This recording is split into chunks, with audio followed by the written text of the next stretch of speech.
दोस्तों क्या होगा अगर ब्रॉक लेसनर का मुकाबला 7 foot 3 inch giant monster Omos से हो जाए? क्या ब्रॉक लेसनर ओमोस को हरा पाएंगे या ओमोस अपनी हाइट का फायदा उठाकर ब्रॉक लेसनर को चित कर देगा? रियल फाइट में कौन जीतेगा? ये सारे डाउट आपके क्लियर हो जाएंगे और आप खुद कहोगे कि राहुल भाई आपने तो बिल्कुल पॉइंट की बात बोली है, तो इस बात पर एक लाइक तो बनता है। समझ रहे हो आप? समझ रहे हो? अभी मजा आएगा ना भिड़ो।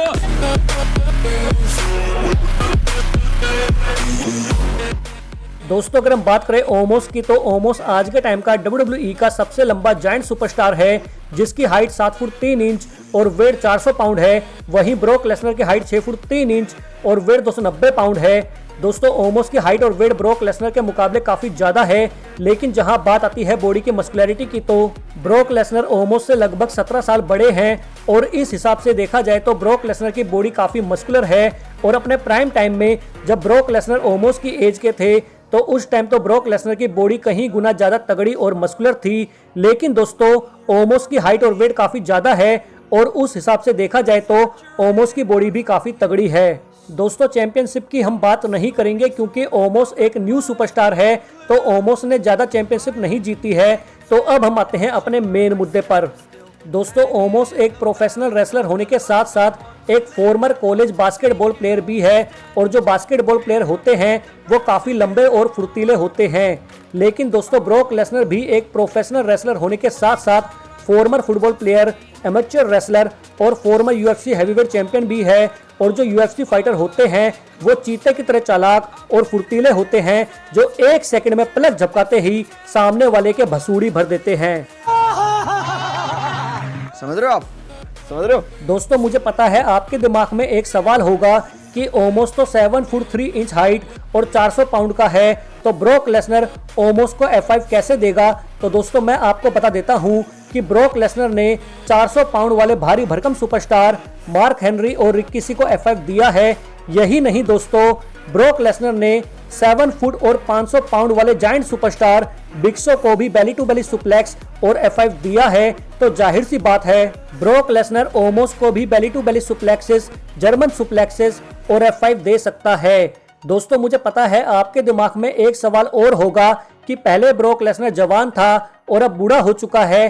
तो दोस्तों ध्यान से सुनिए। दोस्तों अगर फाइट स्क्रिप्टेड हुई तो हो सकता है ज्यादा एज होने की वजह से ब्रॉक लेसनर पहले जैसी परफॉर्मेंस ना दे पाए, लेकिन दोस्तों हमने देखा है जब ब्रॉक लेसनर स्क्रिप्टेड फाइट में भी स्क्रिप्ट से बाहर चले जाते हैं, मतलब अपने बीस्ट मोड में आ जाते हैं, तो ब्रॉक लेसनर के सामने एज मैटर नहीं करती, क्योंकि बीस्ट मोड में ब्रॉक लेसनर एक जंगली शेर बन जाते हैं जो सामने वाले के भसूड़ी भर देता है। इसके अलावा दोस्तों आपने देखा होगा ब्रॉक लेसनर ने अभी 44 की एज में इतने भारी भरकम स्टील स्टेप को, वही स्टील स्टेप जिसे तगड़े से तगड़े सुपरस्टार भी नहीं उठा पाते, उस स्टील स्टेप को काफी आसानी से उठाकर रिंग के अंदर फेंक दिया था।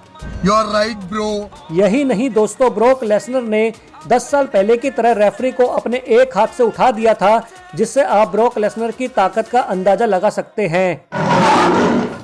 Wow, very dangerous. तो दोस्तों अगर ब्रॉक लेसनर और ओमोस की रियल फाइट हुई तो ओमोस अपनी हाइट का फायदा उठाएगा, लेकिन ब्रॉक लेसनर ब्रॉन स्ट्रोमैन की तरह ओमोस की टांगे पकड़कर उसे नीचे गिरा देगा और UFC स्टाइल में अपने घूसों से ओमोस के भसूड़ी भर देगा, जैसे ब्रॉक लेसनर ने Randy Orton, John Cena, Roman Reigns और ब्रॉन स्ट्रोमैन के भरी थी। और अगर ब्रॉक लेसनर अपने बीस्ट मोड में आ गया और ब्रॉक लेसनर ने अपने ग्लव्स निकाल दिए, फिर तो तहलका मच जाएगा। समझ रहे हो आप? समझ रहे हो? इसके अलावा दोस्तों अगर फाइट स्क्रिप्टेड हुई तब भी ब्रॉक लेसनर ही जीतेगा, क्योंकि ओमोस एक मॉन्स्टर है और ये बात हम सब जानते हैं कि मॉन्स्टर का काम सिर्फ तहलका मचाने का होता है, बाकी स्टोरी लाइन के ऊपर डिपेंड करता है। लेकिन फिर भी दोस्तों ये सिर्फ मेरा ओपिनियन है, आपको क्या लगता है इन दोनों की फाइट WWE में होगी तो कौन जीतेगा और रियल में होगी तो कौन जीतेगा? वो आप मुझे कमेंट के थ्रू बता सकते हैं।